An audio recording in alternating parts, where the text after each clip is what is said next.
कोकणातील प्रत्येक घडामोडींचे लाईव्ह अपडेट पाहण्यासाठी आताच कोकण कटा न्यूजच्या सर्व सोशल मीडियाच्या प्लॅटफॉर्मला लाईक, फॉलो आणि सबस्क्राईब करा। मंत्र्यांकडनं कुठेतरी याबद्दल जी विधानं येत आहेत ती आक्षेपार्ह मानली जात आहेत। संजय सावकर असं म्हणतात की ही घटना केवळ पुण्यातच नाही घडली तर देशभरात घटना घडतात। योगेश कदम म्हणाले की तरुणीनं प्रतिकार केला नाही म्हणून घटना घडली। मला असं वाटतं की योगेश कदम जे बोलले त्याला वेगळ्या पद्धतीनं घेतलं गेलं। योगेश कदम जे बोलण्याचा प्रयत्न करत होते त्यात माझा स्वतःचा असा समज आहे की ते सांगण्याचा प्रयत्न करत होते की हा क्राउडेड एरिया आहे, लोक होते, ही बस काही आतमध्ये नव्हती, ही बाहेरच होती, पण लोकांना प्रतिकार होताना त्या ठिकाणी लक्षात आला नाही असं सांगण्याचा त्यांचा प्रयत्न होता। तथापि ते नवीन आहेत, यंग मिनिस्टर आहेत, काही करण्याचा प्रयत्न करतात, त्यामुळे मी त्यांना हा सल्ला देईल की अशा प्रकरणात बोलताना थोडं अधिक सेन्सिटिव्ह आपल्याला बोललं पाहिजे, कारण बोलताना काही चूक झाली तर त्याचा समाज मनावर एक वेगळ्या प्रकारचा परिणाम होतो।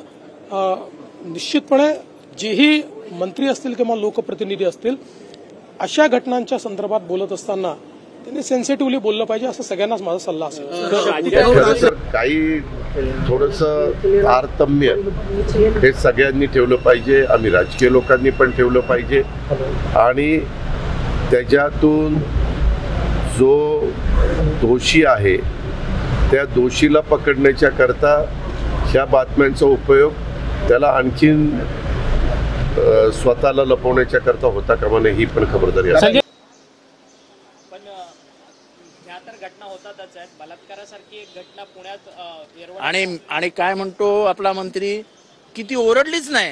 अरे काय लाज, लज्जा, शरम, हया, ती ओरडली नाही। अरे काय तुला लाज वाटते की ना? तुला आया बहिणी आहेत की नाही? एखाद्या स्त्रीबद्दल असं बोलणं की तिच्यावर बलात्कार झाला पण ती ओरडली नाही म्हणजे याला त्याला म्हणायचंय तरी काय? ठीक आहे तो लहान आहे म्हणजे तसं काही फार वयाने हे नाही, पण त्याच्या माझं ते वडिलांना सांगणं असेल तुम्ही फार परिपक्व आहात, सांगा त्याला हे असं बोलायचं नसतं। आता तो मंत्री आहे, तो काही साधा सुद्धा नाही, तो त्या राज्य मंत्रिमंडळाचा प्रतिनिधी आहे आणि तो बाहेर येऊन बोलतो। आमचे गृहराज्यमंत्री म्हणजे दिव्यच आहेत। काय म्हणाले? काय ते आतमध्ये काय कोणी हाणामारी झाली नाही, सगळं शांतपणे बलात्कार पार पडला, त्याच्यामुळे बाहेर कळलं नाही। ही आमची गृहराज्यमंत्र्यांची भूमिका आहे। म्हणजे काय करायला पाहिजे, काय करायला पाहिजे? एका अबलेवर गाडीमध्ये जबरदस्ती होते, विनयभंग होतो आहे, बलात्कार होतो आहे आणि तिने स्ट्रगल केलं नाही म्हटलं, हा त्यांचा शब्द आहे। तिने स्ट्रगल केलं नाही त्याच्यामुळे आम्हाला बाहेर कळलं नाही। म्हणजे स्ट्रगल करायचं म्हणजे काय करायचं? तिचा गळा दाबलाय, तिचा घसा दाबलाय, तिचं तोंड दाबलाय, तिच्यावर जबरदस्ती होती।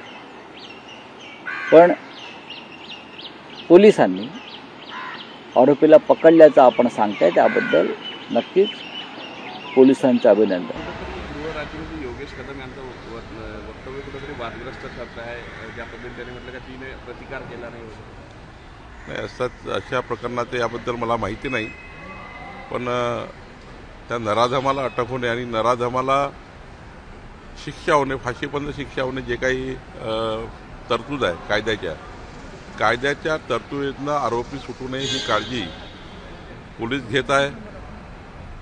शेवटी खूप पॉलिटिकल स्टेटमेंटनी पोलिसांच्या तपासावर वेगवेगळे परिणाम होतात, त्यामुळे अशा प्रकरणामध्ये पॉलिटिकल स्टेटमेंट करण्यापेक्षा पोलीस कारवाईंना सपोर्ट केला पाहिजे, पोलिसांचे मनोबल वाढवलं पाहिजे आणि पोलिसांना त्या ठिकाणी अजून इन्सिस्ट केलं पाहिजे की अशा घटना होणार नाही।